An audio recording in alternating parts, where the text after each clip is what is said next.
സമാധാനം നിറഞ്ഞൊരു ജീവിതമാണ് എലിസബത്ത് ഉദയന്റെ സ്വപ്നം. എന്നാൽ നടൻ ബാലയുമൊത്തുള്ള വിവാഹ ജീവിതം അവസാനിപ്പിച്ച ശേഷം ജീവൻ കയ്യിൽ പിടിച്ചാണ് ഓരോ ദിവസം എലിസബത്ത് തള്ളി നീക്കുന്നത്.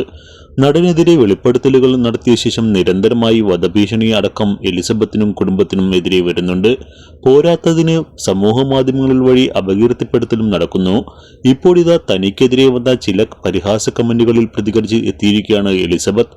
കഴിഞ്ഞ ദിവസം ഹൈദരാബാദ് എയർപോർട്ടിൽ വെച്ച് തെലുങ്ക് നടൻ എലിസബത്തിനെ കണ്ട സന്തോഷവും ഫോട്ടോ എടുക്കാൻ അനുവാദം ചോദിച്ചപ്പോൾ നടൻ സമ്മതിക്കാതിരുന്ന സംഭവമെല്ലാം ചെറിയൊരു വീഡിയോയിലൂടെ എലിസബത്ത് പങ്കുവച്ചിരുന്നു. ഈ വീഡിയോയ്ക്ക് താഴെ വന്ന പരിഹാസ കമന്റുകളടക്കം ഉൾപ്പെടുത്തിയാണ് എലിസബത്തിന്റെ പുതിയ വീഡിയോ. ഇത്തരം കമന്റുകളോട് പ്രതികരിക്കില്ലെന്ന് ഉറപ്പിച്ചിരുന്നതാണെന്ന്, എന്നാൽ വിടാതെ പിന്തുടരുമ്പോൾ കണ്ടില്ലെന്ന് നടിക്കാനാവില്ലെന്നും എലിസബത്ത് പറയുന്നു. സ്ക്രീൻഷോട്ടുകളുമായി വന്ന് ഇനി വീഡിയോ ചെയ്യില്ലെന്നാണ് കരുതിയിരുന്നത്. പക്ഷേ ചില കമന്റുകൾ കാണിക്കണം, അല്ലാത്ത പക്ഷം ഞാൻ വെറുതെ പറയുകയാണെന്ന് തെറ്റിദ്ധരിച്ചാലോ എന്ന് കരുതിയാണ് ഈ വീഡിയോ ചെയ്യുന്നത്. എന്നെ അപമാനിക്കുന്ന തരത്തിൽ ഒരാൾ ചെയ്ത വീഡിയോയ്ക്ക് വന്ന കമന്റുകളാണ് ഞാൻ ഇതിൽ ഉൾപ്പെടുത്തിയിരിക്കുന്നത്.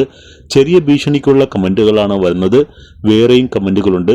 സ്ഥിരമായി എന്നെ കളിയാക്കുന്ന ആളുടെ കമന്റിൽ സ്ക്രീൻഷോട്ടുകൾ ഞാൻ വീഡിയോയിൽ ഉൾപ്പെടുത്തിയിട്ടുണ്ട്. ആരെങ്കിലും പറഞ്ഞിട്ട് ചെയ്യുന്നതാണോ, നോർമൽ സാഡിസത്തിന്റെ ഭാഗമായി ചെയ്യുന്നതാണോ എന്നറിയില്ല.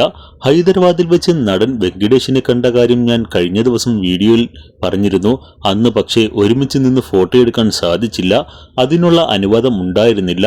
ഇക്കാര്യം ഞാൻ പറഞ്ഞപ്പോൾ അടുത്ത നടന്റെ പിന്നാലെ പോയി തുടങ്ങിയോ, അയാളെ നാണം കെടുത്താൻ വേണ്ടിയാണോ എന്നൊക്കെ കമന്റിലുണ്ടായിരുന്നു. 2 മാസമായി എന്റെ വീഡിയോകൾക്ക് ഈ വ്യക്തി സ്ഥിരമായി നെഗറ്റീവ് കമന്റ് ഇടുന്നുണ്ട്. അതിലൂടെ ഇയാൾക്ക് എന്ത് സുഖമാണ് കിട്ടുന്നതെന്ന് അറിയില്ല.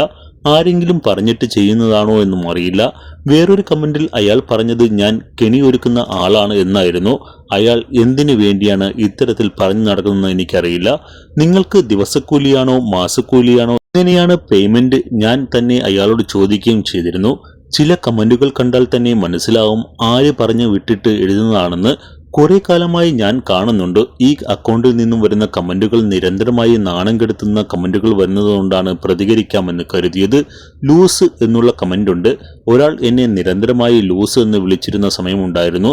അതുകൊണ്ട് തന്നെ ഈ കമന്റ് കാണുമ്പോൾ അയാളുടെ മുഖമാണ് ഓർമ്മ വരിക. കുറെ കാലം ഞാൻ പേടിച്ച് മിണ്ടാതിരുന്നു. പക്ഷേ എല്ലാത്തിനും ലിമിറ്റുണ്ട്. അത് കഴിയുമ്പോൾ ആരും പ്രതികരിക്കും. മുഖ്യമന്ത്രിക്ക് പരാതി കൊടുക്കുമെന്നൊന്നും ഒരിക്കലും കരുതിയിരുന്നില്ല. പക്ഷേ അതും ചെയ്യേണ്ടി വന്നു.